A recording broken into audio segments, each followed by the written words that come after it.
What's good, gaming family? It's your brother LVG, and today I'm about to give you a review of Baldur's Gate 3, developed and published by Larian Studios. Baldur's Gate 3 is the third installment of the Baldur's Gate series, which is based on the Dungeons & Dragons tabletop role-playing system. You have been abducted by a mind flayer and have been infected with the parasite that will, upon time, turn its host into a mind flayer. You and your party task themselves with trying to find a cure before you lose your humanity and become an illithid.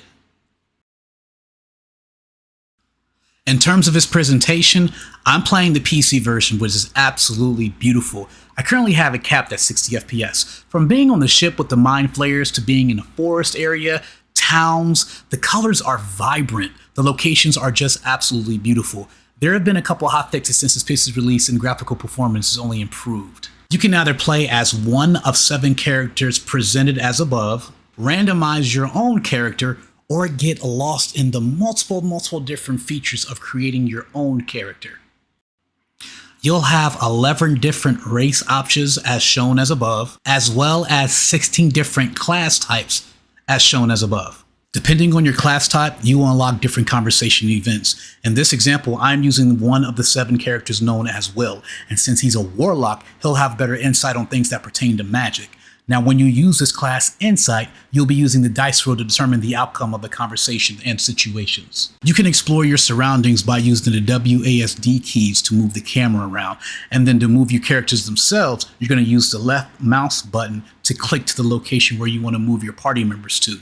You can also hold down the left mouse button and your party will run forward, and with the use of the WASD keys, you can steer them and maneuver them. Now, for the people that are not too comfortable with using the mouse and keyboard options, don't worry. You can actually connect to your controllers and play that way. I had both my PlayStation 5 controller and my Xbox Elite controller connected, and while doing so, it showed the Xbox layout. The combat is turn-based, with having to move your characters into position for melee attacks. Or you can use spell attacks, crossbows, and a bow and arrows for range attacks. You can also use some strategies like getting up to higher ground. You'll have an elevated position and a high ground advantage with your ranged combat. As you progress, you'll be able to move further in combat and strike multiple times in one turn. In terms of flaws, there were some stuttering issues in the first few days of the game's release, but since then there have been some hot fixes that have taken care of that. Also, there were some bugs that stopped you from progressing and moving forward, but again, upon its release, there have been hot fixes to take care of that for you as well. Copper for your thoughts.